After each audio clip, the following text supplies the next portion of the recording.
What if I told you the biggest relationship failures don't come from betrayal? They come from misunderstanding the one thing no one talks about, the unconscious mind. In this video, we will solve the silent problem that destroys attraction, trust, and emotional control by exposing what can't be controlled and what can. Desire is not born in logic. It does not arrive through discipline, command, or moral teaching. It does not wait for permission, nor does it explain itself. Desire rises like a silent rebellion within the mind, an invisible current that drags the heart before reason can even draw its sword. Most people believe attraction is a choice. They believe people wake up and decide, thoughtfully and rationally, where they will feel pulled toward. This is the comfortable lie. The lie that makes society feel safe. The lie that keeps people believing they are in control. But the truth is far more dangerous. Desire is primitive, older than law, older than faith, older than promises. It is not crafted by what is right. It is shaped by tension, absence, mystery, conflict, and emotional uncertainty. The mind is not drawn toward what feels safe. It is drawn toward what feels alive. A woman does not sit and calculate what will make her heart race. Her body and mind do it long before she understands why. A look, a silence, a tone of voice, a presence that cannot be easily decoded. These things touch the subconscious long before the conscious mind has a chance to interfere. And this does not make her weak. It makes her human. Just like men are not immune to this force, neither are women. The difference is, most people refuse to admit they are governed by it. They call it destiny. They call it intuition. They call it coincidence. Anything except what it truly is, biological, psychological, and emotional programming that has nothing to do with morality. Desire is not loyal to logic. It does not respect promises made in calm moments. It does not kneel before vows spoken in comfortable times. It is activated in uncertainty, strengthened by distance, and inflamed by the forbidden. This is why mystery is more powerful than availability. This is why silence is louder than reassurance. This is why absence burns hotter than presence. The human mind is designed to chase what it cannot fully possess. When everything is given freely, the mind grows calm. When everything is predictable, the heart grows lazy. When everything is certain, the soul stops feeling the fire of desire. Desire is a reaction to emotional movement, not emotional security. And the ruler who does not understand this will try to force affection through effort, kindness, logic, honesty, and will wonder why the heart remains unmoved. No one commands attraction. No one can sit in a chair and decide, I will want this per day at this time for this reason. The body reacts. The subconscious whispers. The chemistry either ignites or remains cold. This is why control is an illusion. You cannot negotiate with desire. You cannot threaten it. You cannot manipulate it through begging. It responds only to emotional energy, to instinct. A woman may want someone. She may try to convince herself. She may use logic, lists, and reasons. But desire does not live in lists. It does not breathe in explanations. It exists in feeling. That is why people feel confused by their own attractions. That is why they feel guilt. That is why they feel drawn toward what they cannot explain.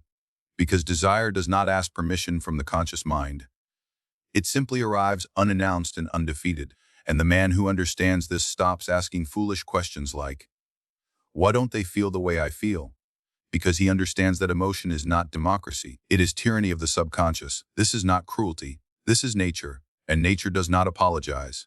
The fire of desire cannot be begged for. It cannot be bought. It cannot be demanded. It can only be triggered by presence, by confidence, by unpredictability, by emotional strength that does not seek approval. People do not desire what they control. They desire what they fear losing. They desire what they cannot fully understand. They desire what makes them feel something dangerous and alive. Fear is older than love. Before loyalty existed, before promises were spoken, before devotion found a language, fear already lived inside the human chest. It stood guard over survival. It shaped decisions. It ruled behavior long before reason learned to speak. People like to believe they act from love, from goodness, from moral strength. But beneath all of that lives a more powerful master. Fear. Fear of being abandoned. Fear of being replaced. Fear of being forgotten. Fear of being exposed as unworthy. This is not weakness. This is survival instinct dressed in emotion. Attachment does not grow from safety. It grows from uncertainty. It strengthens when there is something to lose. The human mind does not cling to what feels permanent. It clings to what feels fragile. A woman, like any human being, does not fear pain. She fears emptiness. She does not fear loss. She fears insignificance. She does not fear loneliness. She fears being invisible. And this fear shapes behavior far more than love ever could. When a person feels secure, they relax. When they feel certain, they become calm. When they feel guaranteed, they stop chasing. This is not cruelty. It is human nature. The heart values what feels threatened. This is why attachment intensifies when something begins to slip away. This is why distance can awaken emotions that proximity could not. This is why silence can speak louder than reassurance. Fear sharpens the senses. Fear awakens the nerves. Fear demands attention. Love soothes. Fear ignites. And the mind is wired to respond more violently to danger than comfort. A woman may love deeply, but fear of loss can rewrite her actions overnight. Not because she wants to betray. Not because she is cruel, but because fear convinces the mind that survival must come before sentiment. People do not move toward what they love. They run from what they fear losing. Attachment is fueled by uncertainty, not security. When everything feels guaranteed, emotion dulls. When everything feels predictable, the heart sleeps. When everything feels safe, the mind becomes careless. Fear keeps emotion alive. Fear keeps desire sharp. Fear keeps the heart awake at night. This does not make someone disloyal. It makes them human. The greatest mistake a man can make is believing that love shields him from fear. Love does not erase fear. It often magnifies it. Because when you care, you now have something that can be taken. And the mind hates nothing more than being vulnerable. So it adapts, it prepares, it protects. A small change in tone, a delay in attention, a subtle shift in behavior. The mind notices everything when fear is active. Attachment grows strongest when the risk feels real. This is why people sabotage peace. This is why harmony feels unnatural. This is why calm relationships often feel boring. Because the heart has been trained by evolution to respond to threat, not stillness. Fear gives meaning to attachment. Without fear, love becomes background noise. Without fear, attachment loses its grip. Without fear, emotion weakens. The one who understands this stops begging for love. He stops demanding loyalty. He stops trying to force stability through pressure. Because pressure creates rebellion, and fear creates movement. A woman does not betray trust for pleasure. She betrays security when fear whispers that she may be the one betrayed first. She does not pull away because she is heartless. She pulls away because distance feels like armor. This is not about blame. This is about truth. Everyone is ruled by the fear of being powerless. Everyone is guided by the terror of emotional loss. And even when the lips speak calm words, the subconscious is scanning for danger, preparing escape routes, and calculating survival. Those who deny this are ruled by it. Those who understand it are no longer surprised by it. Fear does not destroy attachment. Fear creates it. Fear sharpens it. Fear gives it teeth and claws and hunger. The most dangerous lie ever told to the human mind is this: I am in control. Control feels real. It feels solid. It gives comfort to weak nerves and fragile egos. People build their entire identity around the belief that they command their thoughts, their emotions, and their reactions. But the truth is colder. You do not control your first thought. You do not command your first emotion. You do not choose the feeling that rises in your chest before logic has time to arrive. The mind reacts before it reflects. This is not failure. This is design. The subconscious mind moves faster than words. It fires before permission. It drags the body into emotion before the conscious self can protest. And once the emotion has been ignited, control becomes nothing more than performance. People do not think their way into feelings. They feel their way into thoughts. A woman, like any human, may believe she is in command of her heart. She may speak confidently of standards, principles, and boundaries. But when emotion strikes, these walls become fragile, not because she is weak, but because the mind was never built to be ruled entirely. The illusion of control exists because people cannot accept the chaos within themselves. They fear admitting that instinct leads more often than reason. They fear recognizing that identity is not a fortress, but a shifting, fragile structure. No one likes to admit that moods change without permission, that attraction appears uninvited, that repulsion exists without logical cause. But this is the reality. The brain is a battlefield between instinct and discipline, and instinct does not fight fair. You can command your hands, you can control your words, you can train your reactions, but you cannot prevent a feeling from appearing. You cannot stop jealousy from flashing through your chest. You cannot stop attachment from tightening your breath. You cannot stop fear from darkening your calm. You can only decide how well you hide it, and even that is not control. That is camouflage. People swear they are rational. They swear they are different. They swear they are disciplined, until love humbles them, until loss breaks them, until uncertainty paralyzes them. The controlled mind exists only in imagination. Reality is far more violent. Even the strongest woman, the most disciplined, the most composed, she experiences moments where the heart pulls in a direction the mind does not approve, where intuition contradicts intention, where emotion overrules logic, And in those moments, control disappears, not loudly, not dramatically, quietly. Because real loss of control does not look like madness. It looks like hesitation. It looks like contradiction. It looks like silence where certainty once lived. People do not lose control in storms, they lose it in whispers. The mind hates unpredictability. It craves certainty. It tries to label, define, and structure everything. But emotions do not obey structure. You can trap the body. You can discipline the voice. You can train the eyes. But you cannot handcuff the heart. Promises are made in moments of calm. Decisions are declared when the mind is peaceful. But real character is revealed when emotion arrives uninvited. This is where most people discover they were never in control at all. They were only comfortable. A woman can believe she knows what she wants. She can believe she understands herself completely. But the mind is not a machine. It is a storm that sleeps until triggered. Control is a story society tells to keep people functioning. Without this illusion, most would feel lost.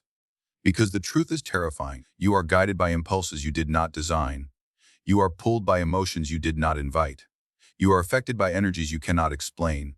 The illusion of control keeps people calm, but awareness of lack of control makes people powerful. The one who accepts chaos does not break when it appears. The one who accepts unpredictability does not become confused when emotions shift. The one who no longer believes in absolute control becomes dangerous, not to others, but to weakness.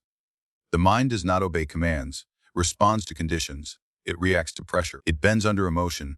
It trembles under uncertainty. True power has never lived in domination. The weak believe power is force. The foolish believe power is control. The desperate believe power is possession. But the powerful know a different truth.